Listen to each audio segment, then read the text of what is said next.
Hi friends, எல்லாம் எப்படி இருக்கீங்க? நல்லா இருக்கீங்களா? இன்றைக்கி நம்ம வீட்டில் வந்து காராமணி முள்ளங்கி மட்டும் குழம்புங்க. வாங்க பார்ப்போம் எப்படி செய்கிறது. வாங்க, நான் நைட்டே காராமணியை ஊற வச்சுட்டேங்க. ஊற வச்சு எடுத்துருக்கேன். அதை குக்கரில் வச்சு வேக வச்சு எடுத்துட்டு குழம்பு ரெடி பண்ணுவோங்க. ஓகேங்க. வாங்க, காராமணி நல்லா வெந்து எடுத்து வச்சுருக்கேங்க. இப்போ குழம்பு வைக்க ரெடி ஆகலாம். நான் குக்கரில் தாங்க செய்ய போகிறேன். பற்ற வச்சுக்கோங்க. எண்ணெய் கொஞ்சம் ஊற்றிக்கோங்க. இந்த 1/4 டீஸ்பூன் எண்ணெய் ஊற்றிக்கோங்க. சோம்பு ஒரு 1/4 டீஸ்பூன் சோம்பு, 1/4 டீஸ்பூன் சோம்பு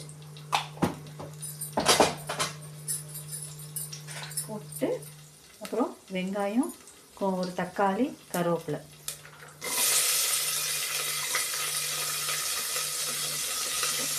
போட்டுங்க.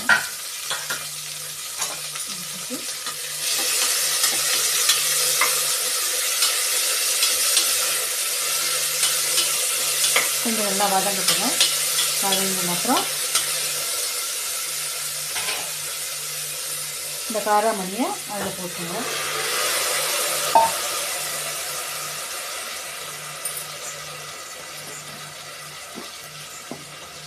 போட்டுட்டு கொஞ்சம் 1/4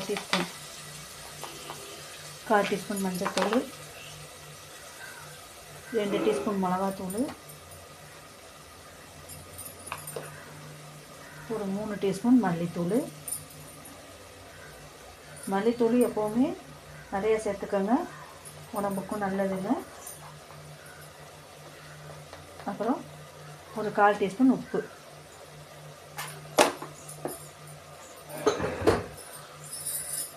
போட்டுட்டு, இந்த முள்ளங்கி எடுத்து வச்சுருந்தேன் இல்லைங்க, அதையும் நான் போட்டுக்கிறேன். அதையும் போட்டுட்டு நல்லா கிளறிட்டு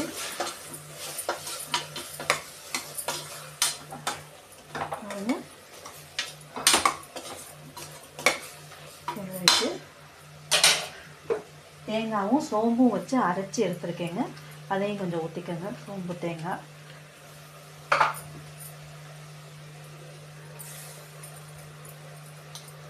சோம்பும் தேங்காயும் அரைச்சி ஊற்றிக்கோங்க. அப்புறம் வந்து புளி கரைச்சி வச்சுருக்கேங்க.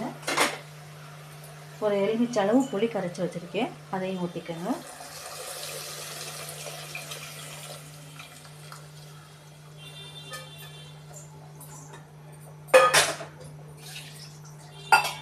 வச்சுட்டு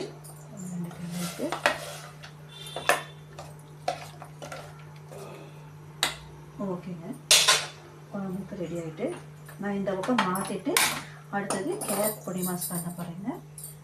இந்த குக்கரை நம்ம மூடி வச்சிடலாம். அது பாட்டு வச்சாச்சுங்க. அடுத்தது கேரட் பொடி மாஸ் பண்ண போகிறேன். அன்றைக்கி வச்சுட்டு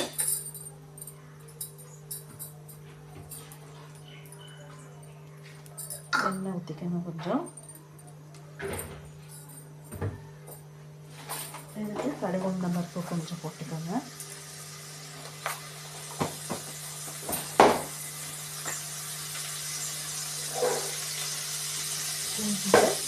கொஞ்சம் கடலைப்பருப்பு,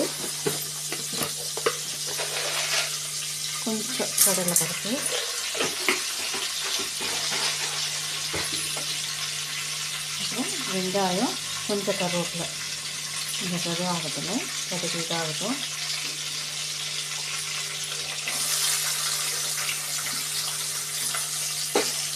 போட்டு வதக்கிட்டு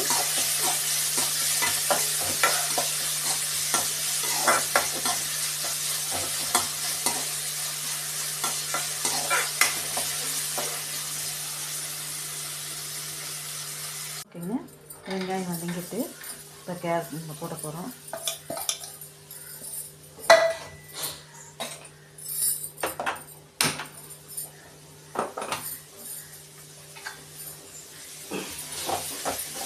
எடுத்துட்டு கொஞ்சம் வந்து மஞ்சத்தூள், கொஞ்சம் உப்பு,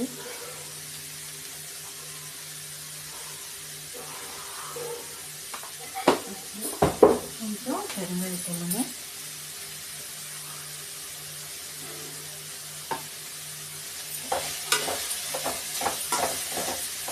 நல்லா வதக்கிட்டு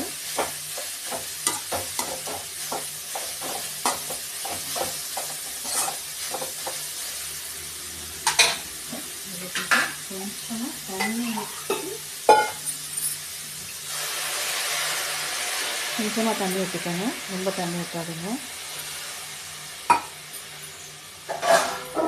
வச்சு மூடிடுங்க. ஒரு 10 நிமிஷம் இந்த பக்கம் குழம்பு விசில் வரட்டும். இது கேரட்டும் வேகட்டும். வெந்தோடனே இப்படின்னு பார்ப்போங்க. ஓகேங்க, கேரட்டு ரெடி ஆகிட்டு ரெடி ஆகிடுச்சுங்க. அவ்வளோதாங்க, அடுப்பு ஆஃப் பண்ணிக்கலாம். ஓகேங்க, குழம்பு கொதிச்சிருச்சு. எப்படி இருக்குன்னு பார்ப்போம் வாங்க. நல்லா கொதி வந்துருச்சுங்க. இப்போ பாருங்கள், காராமணி போட்டு குழம்பு ரெடி ஆகிட்டுங்க. ஓகேங்க, குழம்பு ரெடி ஆகிடுச்சு. வாங்க சாப்பிட. ஓகே, பாய்ங்க.